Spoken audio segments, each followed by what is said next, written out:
Hello बच्चों। यहां लिखा गया है ball is dropped from 45 metre from the ground. The coefficient of restitution between ball and ground is 2/3। What is the distance travelled by the ball in fourth second of its motion. Fourth second मतलब जब से हमने इसको छोड़ा है। Assume neglect the time spend during the rebouncing. ठीक है, बढ़िया चीज है।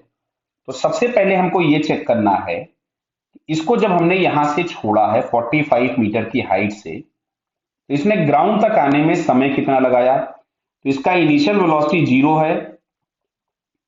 डाउनवर्ड्स डायरेक्शन को ही हम प्लस ले ले रहे हैं, तो एक्सेलरेशन ड्यू टू ग्रेविटी हो गया 10 मीटर पर सेकेंड स्क्वायर।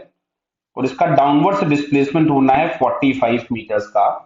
तो अगर हम यहां से टाइम निकालें और हिटिंग स्पीड भी निकाल लेंगे हम यहीं से, तो सिंपल एस बराबर हम लोगों ने लिखा u t plus half a t square.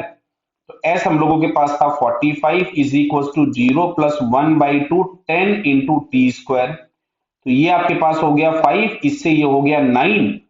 मतलब 3 सेकंड तो इसने लगा दिए नीचे आने में।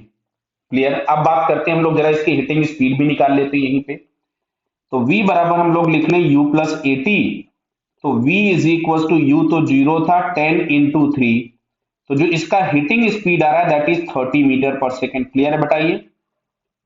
अब सुनो, 3 सेकंड हो चुके, मतलब अब जो अगला सेकंड होगा that will be the fourth second. और कोएफिशिएंट ऑफ रेस्टिट्यूशन दिया था 2/3। तो हम लोग यहां से E बराबर लिखते थे V rebouncing upon V hitting. तो यहां से 2/3 है, तो V rebouncing upon V hitting. V hitting हम लोगों के पास आ रहा था 30। क्लियर है, बताइए। समझ में आ रहा है यहां से। तो यहां से हम लोगों को जो V रिबाउंसिंग मिला दैट इज 20 मीटर पर सेकेंड। यानी ये बॉल यहां पे हिट तो करेगी 30 मीटर पर सेकेंड से, बट जब ये रिबाउंस होगी तो रिबाउंस होने के बाद इसकी स्पीड हो चुकी है 20 मीटर पर सेकेंड। अब अगले 1 सेकंड में ये कितना जाने वाली है, तो देखो यहां से। अब यहां से हम लोग लिखें, ध्यान से सुनिएगा। हम लोगों ने डाउनवर्ड्स डायरेक्शन को प्लस लिख रखा था, तो मैं ऊपर वाले डायरेक्शन को माइनस लिख दूंगा। तो अब मैं बात कर रहा हूं कोलिजन के बाद। तो क्या मैं इनिशियल वेलोसिटी को -20 लिख दूं, बिकॉज डायरेक्शन चेंज हो गया, बाकी कुछ भी नहीं है।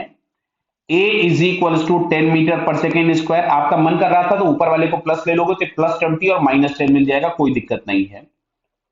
वो टी बराबर 1 सेकेंड। क्यों? 3 सेकेंड ऑलरेडी यहां पर हो चुके थे और आपसे बोला गया है फोर्थ सेकेंड। तो फोर्थ मतलब तीसरे के बाद जो सेकेंड चालू होगा दैट विल बी फोर्थ। तो अगले 1 सेकेंड में जितना भी जाएगा, तो S is equal to u t plus half a t square. तो यहां से S इज इक्वल टू मिलेगा -20 इंटू 1 प्लस 1/2 10 इंटू 1 का स्क्वायर। तो S इज इक्वल टू आ रहा है -15 मीटर। -15 मिलने का मतलब केवल ये है, ये यहां से 15 मीटर ऊपर चला जाएगा, 15 मीटर। क्लियर है। तो आपसे यही पूछा हुआ है कि 1 मिनट रुकिएगा, what is the distance travelled. देखिए लिखा भी इन्होंने डिस्टेंस लिख दिया है, distance travelled by the ball in fourth second of its motion. तो फाइनली आंसर हमारे पास कितना आ रहा है, 15 मीटर। क्लियर।